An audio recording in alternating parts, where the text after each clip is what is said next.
Everyone, welcome to Remy's Real Estate Podcast. Today, me and Jesse are going to interview someone we've known for a few years, which is Angelo from Brisbane to Bay Building Inspections.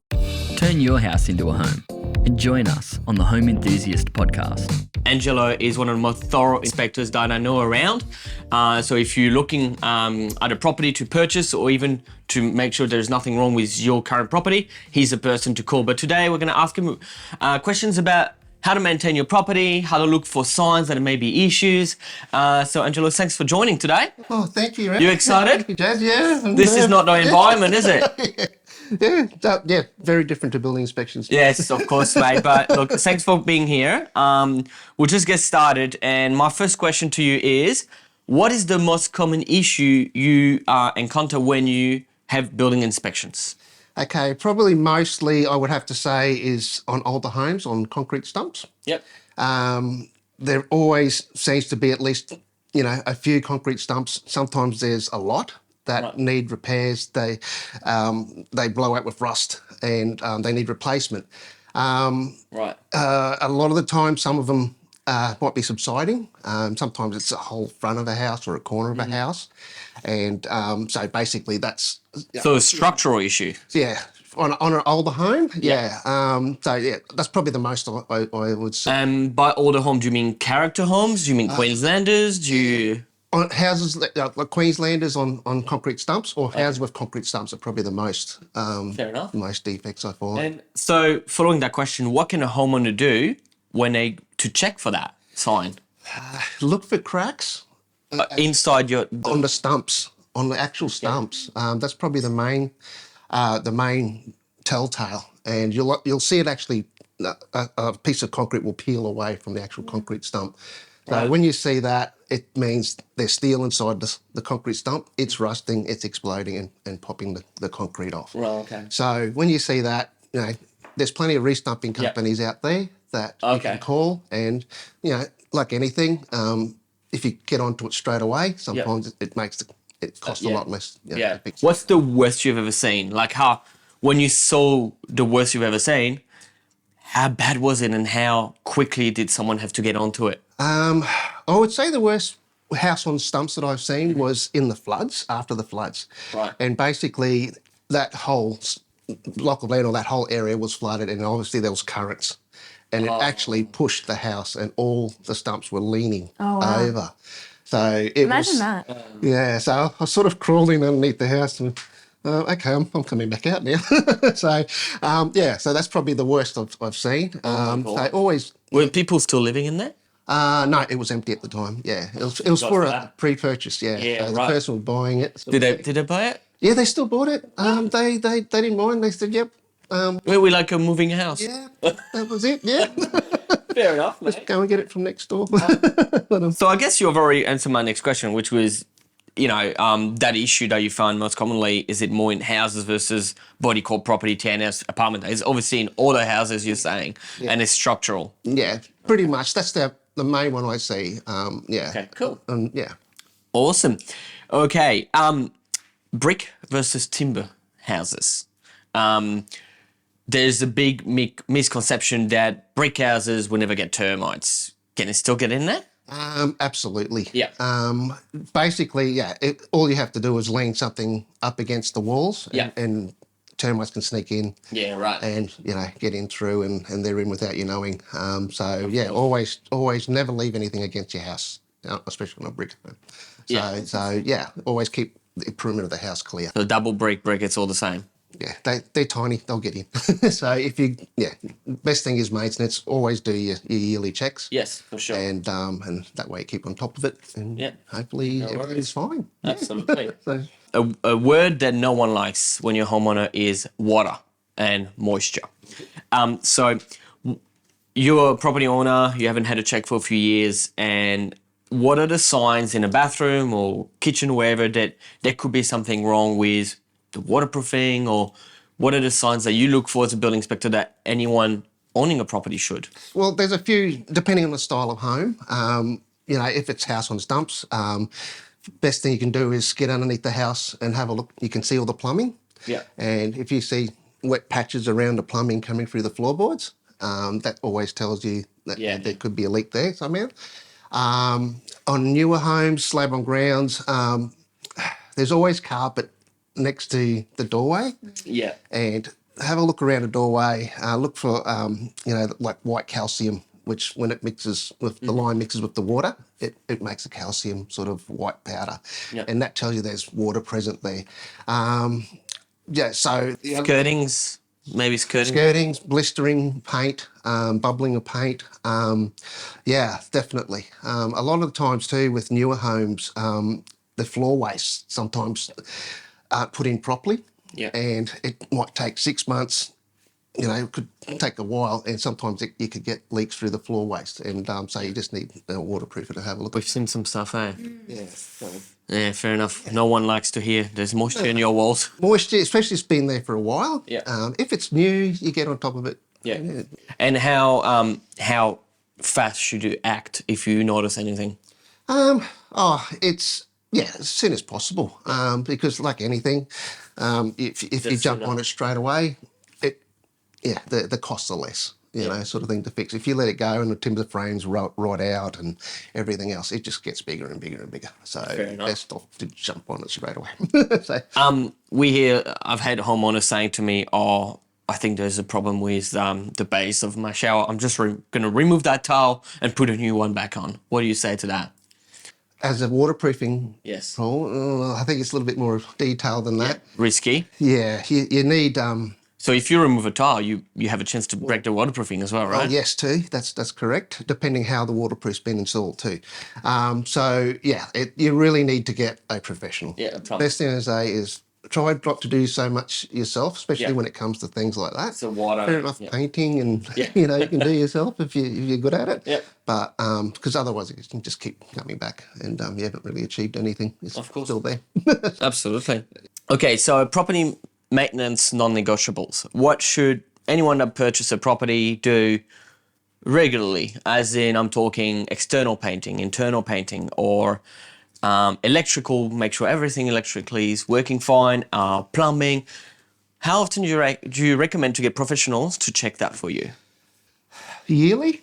Yearly. So a plumber and electrician yearly. Wow. Especially if you, for example, on an older home and you've got the old clay pipes underground and you've got trees nearby, Yep. tree roots get into them, block the pipes. And so I think yearly is probably definitely for plumbing. For plumbing. The other big one that we see a lot of is roof gutters and trees overhanging, blocking the gutters, the tree loop. Watch out for that.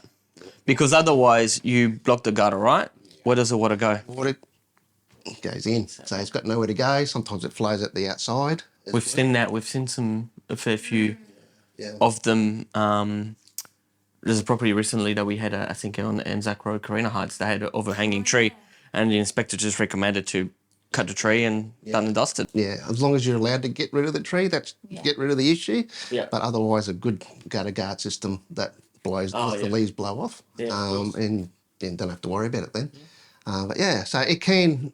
I have seen homes that have had gutters blocked, and it's actually caused subsidence because obviously the water goes under the ground, softens the ground, that's holding the footings. No way. So it can get as bad as that. If you leave it for too long, you've always got to keep water away from the perimeter of your home. That's the number one thing to do. So let me get this right. You advise every homeowner to climb onto their roof and check the gutters daily. Or get someone Get someone to do it. Fair enough. Electrical? Electrical. Because there's new, now when we sell the property, we've got to tick a couple boxes saying the safety switch and stuff. So how do you know you're up to date with all the standards? Look, the only way you can do that is always get it inspected. A year, maybe you can let that one stretch for a little bit more, but I find everything a year is something that needs to be done. For example, even a lot of homes that have box gutters, they rely on silicon. So always get a roof plumber to check the silicon.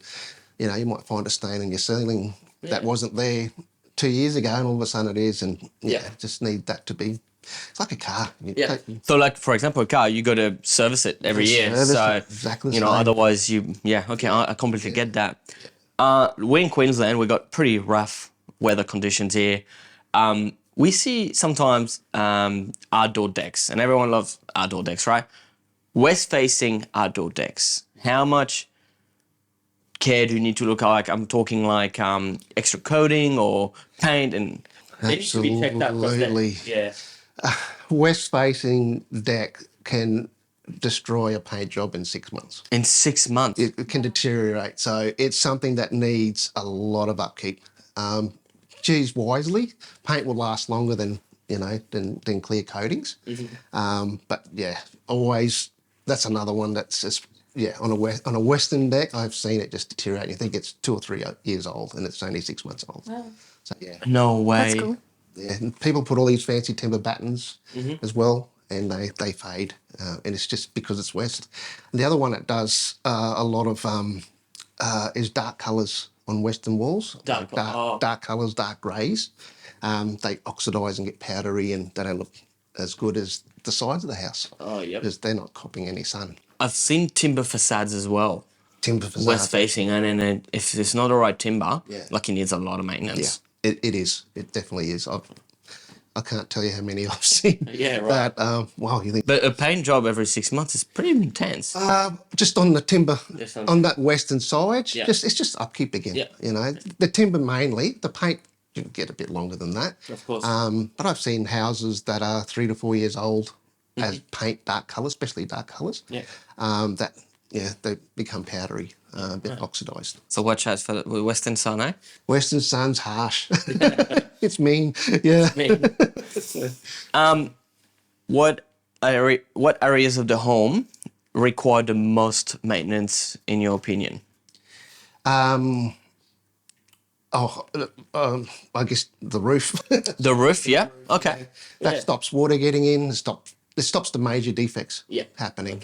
So the roof, the rest is it's just upkeep. Upkeep and probably easier to see as well. You know, like you don't always go on your you're roof not every always day, crawling for the and you roof. can't really see it. So, tiled roof versus collarbone roof versus all the other types of roofs. What's your favorite? They all have their pros and cons. What's your favorite? What's your My personal favorite? I'm Italian. You so- Italian, so yeah, that's so concrete. that's not a neutral question, is it? Concrete. Concrete roof tiles are probably my favourite. Yeah. Okay. Is it better for sound? Is it better for water? What is it better for? What do you? Yes, it is. It is better for sound. Water, it's easy to fix. If there's a cracked tile, you just replace that one tile. Yeah.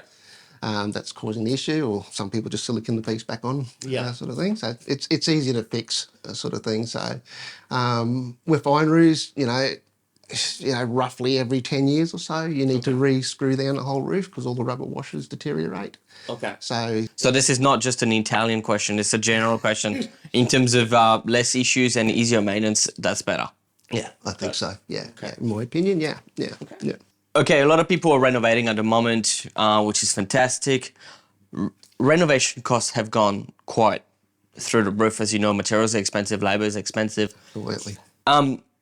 People that love wooden floors, I love wooden flooring, especially in the living areas. I love my carpet in the bedrooms, but in terms of living areas, I love wooden floors. I think they're beautiful. They feel good on the foot, they're warm.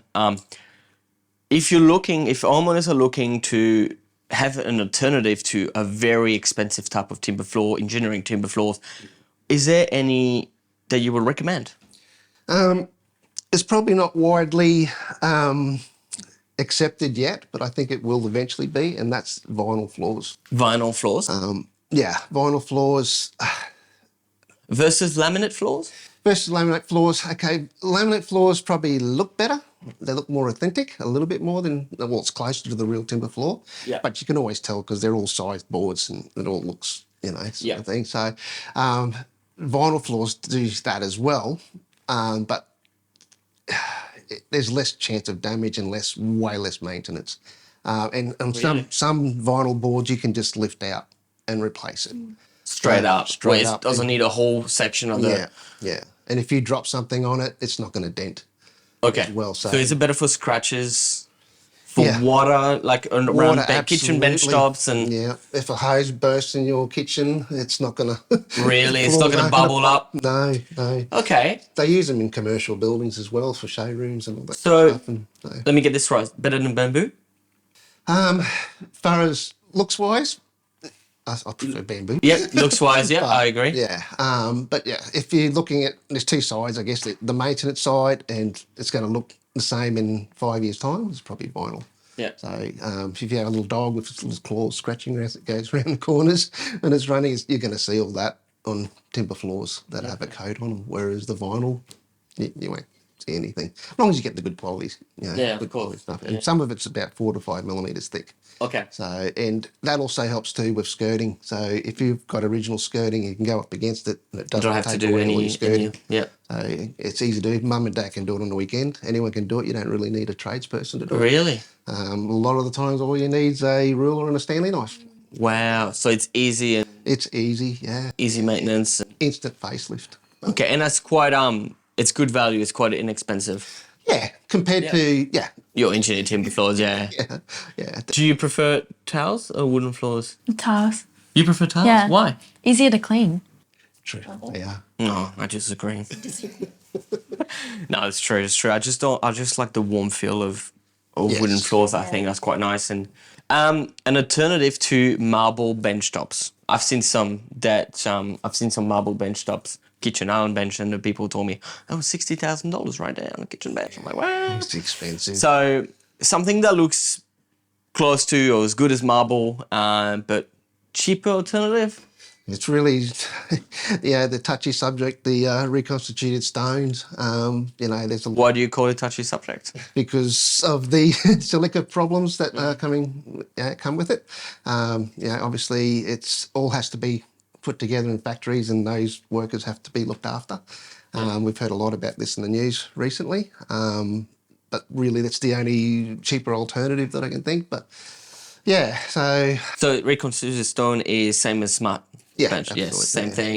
yeah. And it's not so much when it's in a home, right? It's the fabrication process that's an issue. fabrication. On site, you're not allowed to cut it. You're not allowed to drill it. You're not allowed to do anything. It should be done in a factory environment, in a controlled space, Okay. sort of thing. So, anyone that's doing it on site, Yeah. probably not the best thing to do. Yeah, no, for sure. And what happens if you pour red wine on it, for example, in terms of stains and stuff? I think it's okay. It's okay. As long as- yeah, it's quite Reacts solid. because I know marble is quite porous. It is. It soaks into it. So if you enjoy a glass of wine, you might as well get. Okay. Just spill the rest of it. But yeah, it's the stone is it can of coke leaves a ring. Yeah. One final question, Angelo. What is the craziest thing you've found in a property, a roof space, or something that scared you? Come on, you can say it. We won't tell anyone. Probably, look, many years ago I found a crossbow. Okay. Did you play with it? No, I didn't touch it. Sort of left it there, and but yeah, I don't know if there's anything. Did you put it in your report? No, because it wasn't a defect. Fair enough. That would be pretty. But yeah, so yeah, that was there. What's that doing there? But, anyway. Fair enough. And you're like, I'm Italian. I can use this. Angelo, thank you so much for answering a few questions. Really appreciate your time. Thank you. Thanks for coming. Thank you. Cheers. No worries. If anyone needs a building inspection report or make sure that your house is in order, Angelo Di Pino from Brisbane 2 Bay Building Inspections is one of the best out there. So give him a call.